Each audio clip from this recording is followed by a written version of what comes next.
लेकिन शुरुआती महीनों में असफलता प्राप्त करने के कारण सर रतन टाटा जी ने इस कार व्यवसाय को बेचने का निर्णय लिया। Welcome, sir. Have a seat. Hello, Mr. Tata. Hello, Mr. Ford. Sir, this is our proposal. I'm asking you straight. आपने कार बिजनेस में एंटर ही क्यों किया? हमने ये कदम भविष्य की संभावनाओं को देखते हुए लिया था। अगर आपको कार बिजनेस के बारे में कोई भी नॉलेज नहीं थी तो इसमें एंटर ही नहीं करना चाहिए था। I mean, indulging you by buying your business. हमें ये डील नहीं करनी, शायद यह मीटिंग यही खत्म करनी चाहिए। पर वो कहते हैं ना, वक्त बदलते देर नहीं लगती। सन 2008 की बात है। भारी मंदी के कारण बिलफोर्ड, जैगुआर और लैंड रोवर बेचने का प्रस्ताव लेकर सर रतन टाटा जी के पास आए। Sir, proposal from Bilford. हमें आपका प्रस्ताव मंजूर है। कुछ सालों पहले हमने आपका अपमान करके अच्छा नहीं किया, हमें माफ़ कीजिए। एंड इस ऑफर को एक्सेप्ट करके आपने हम पर बहुत बड़ा एहसान किया है। Thank you mister Tata. Welcome mister food. एक बार मेरे प्रिय मित्र उनके काम के सिलसिले में बाहर जा रहे थे। उन्होंने रास्ते में एक परिवार को स्कूटी पे भरी बरसात में जाते हुए देखा। उन्होंने फौरन एक मीटिंग बुलाई।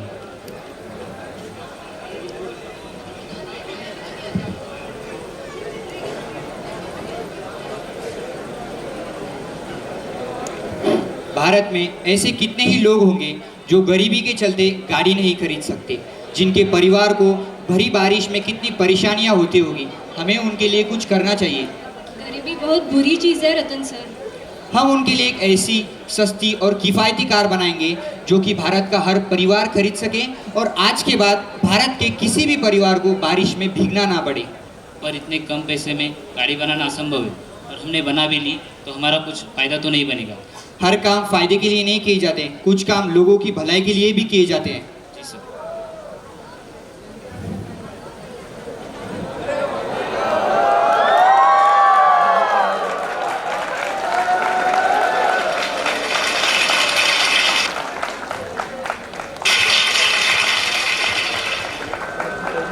Congratulations, sir. रतन सर देशभक्त, ये सबको पता था। पर उनके देशभक्ति का सबसे बड़ा उदाहरण 26/11 का वो दर्दनाक किस्सा।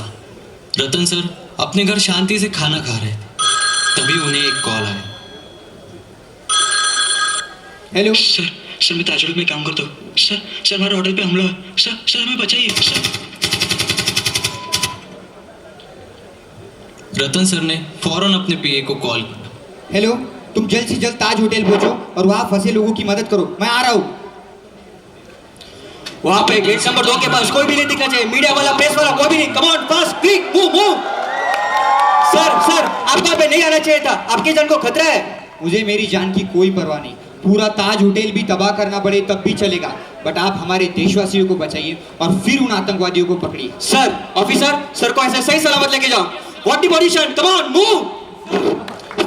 ओह शिट, इंस्पेक्टर गेट नंबर 4 के पास इमरजेंसी। सिर्फ इतना ही नहीं, रतन सर ने अटैक के दौरान घायल हुए और जिन सिपाहियों की मृत्यु हुई उन सब के परिवारों को मुआवजा दिया। और इतना ही नहीं, जब मामला शांत हुआ तब बात आई ताज होटल के नुकसान को ठीक करने की। पाकिस्तान के कुछ बिल्डर आए, उन्होंने ताज होटल को रिनोवेट करने का प्रस्ताव रखा। सर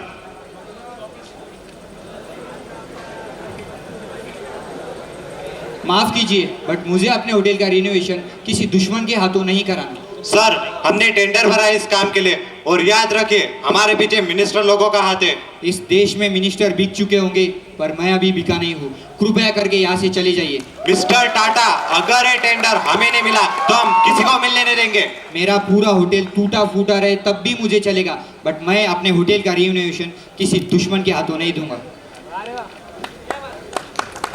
और रही बात मेरी, मैं रतन सर से कैसे मिला। सन 2014 की बात है। टाटा एलेक्सी में काम करते दौरान एक रात मैंने कुछ स्ट्रे डॉग्स को अंधेरे के कारण गाड़ी से टकराते हुए देखा। उसी पल मैंने ठान लिया कि मैं उन पशुओं को बचाऊंगा और रिफ्लेक्टिव कॉलर का निर्माण किया। लेकिन इस प्रोजेक्ट को आगे बढ़ाने के लिए मैंने रतन सर को पत्र लिखा, जिसे पढ़कर रतन सर ने स्वयं मुझे मिलने के लिए बुलाया। Please have a seat. Good मुझे आपसे मिलने का मौका देने के लिए मैं आपका आभारी हूँ सर। पशुओं के प्रति तुम्हारा प्रेम देखकर मैं काफ़ी प्रभावित हुआ। तुम्हारे इस नेक काम और इस नेक और मैं, प्रोजेक्ट के लिए अगर शांतनु कुछ भी नायडू। मदद लगी तो मैं तुम्हारे साथ हूँ और टाटा ग्रुप भी तुम्हारे साथ है। मेरी मेहनत, समर्पण और निष्ठा देखकर रतन सर ने मुझे उनके पर्सनल असिस्टेंट के तौर पर नियुक्त किया।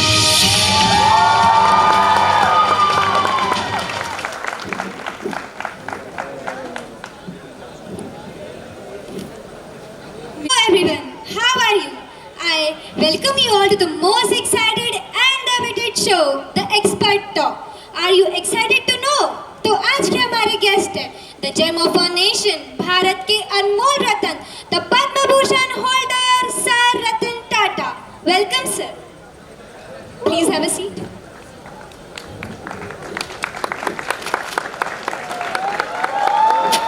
Should we start the interview, sir? Yes. आप क्या सोचते हैं भारत की इकोनॉमी के बारे में? भारत की इकोनॉमी पूरे विश्व की इकोनॉमी में काफ़ी अहम भूमिका निभाती है। भारत की इकोनॉमी दिन ब दिन बेहतर होती जा रही है क्योंकि भारत में रोज़ नए नए स्टार्टअप्स शुरू हो रहे हैं। जैसे कि हमें उम्मीद थी, जितनी महान इनकी पर्सनालिटी है उतनी ही महान इनकी सोच है। जैसे आपने कहा नए स्टार्टअप्स, हमने सुना है कि टाटा ग्रुप हर किसी स्टार्टअप में इन्वेस्ट कर रहा है, क्या ये सच है? जी पूरी तरह से नहीं। टाटा ग्रुप सिर्फ उन्हीं स्टार्टअप्स में इन्वेस्ट कर रहा है जो भारत के हित में हो और जिनका विजन अच्छा हो। मुझे लगा ही था आप ऐसा ही कुछ कहेंगे। इतने सारे अवार्ड्स मिलने के बाद आपको कैसा लग रहा है? जी मुझे अच्छा लग रहा है। मेरी फिलॉसफी ये है कि मुझे अवार्ड मिले या ना मिले, मैं अपने देश के लिए काम करता रहूँगा। सर, पूरे भारत देश को आप पर गर्व है। आपका ये कीमती समय हमें देने के लिए धन्यवाद। Thank you so much.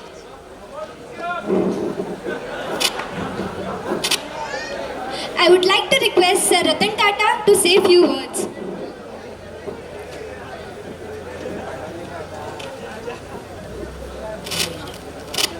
मुझे उम्मीद नहीं थी कि मैं इस मुकाम तक पहुंचूंगा।